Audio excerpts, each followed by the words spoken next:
Teman-teman, saya mau membahas apa itu gagal ginjal kronis. Gagal ginjal kronis itu adalah ketidakfungsian ginjal karena proses yang kronis yang perlu jangka panjang. Jadi nggak tiba-tiba dia gagal ginjal kronis ya.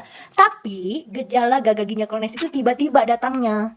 Karena hebatnya ginjal itu dalam stadium 1 sampai stadium 4, dia bisa mengkompensasi fungsi ginjal yang fungsinya mungkin hanya sekitar 20% itu bisa dikompensasi oleh ginjal supaya gimana caranya biar tubuh ini bisa melakukan tugasnya seperti biasanya walaupun fungsinya sedikit ya.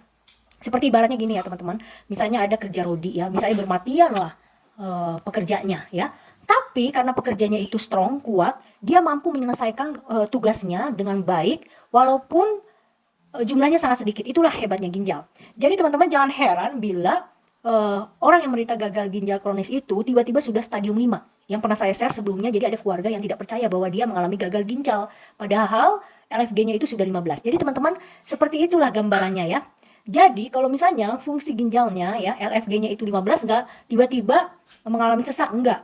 Jadi akan mengalami peningkatan ureum kreatinin saat stadium LFG-nya adalah 15 ya.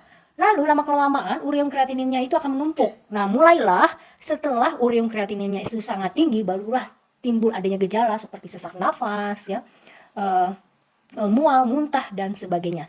Jadi teman-teman hati-hati dengan yang namanya gagal ginjal. Itu biasanya disebabkan peringkat pertamanya adalah diabetes mellitus atau penyakit gula, yang kedua adalah hipertensi, dan yang ketiga adalah obat anti nyeri asam urat, bukan karena obat penurun asam urat. Oke, teman-teman, beware terhadap penyakit gagal ginjal ini, dia akan menyerang kamu secara tiba-tiba. Makanya perlu penderita hipertensi, diabetes yang mempunyai penyakit kronis itu cek kadar LFG-nya setiap 2 kali setahun ya, untuk mengetahui fungsi ginjalnya sudah berapa persen. Jangan sampai tiba-tiba sudah stadium 5.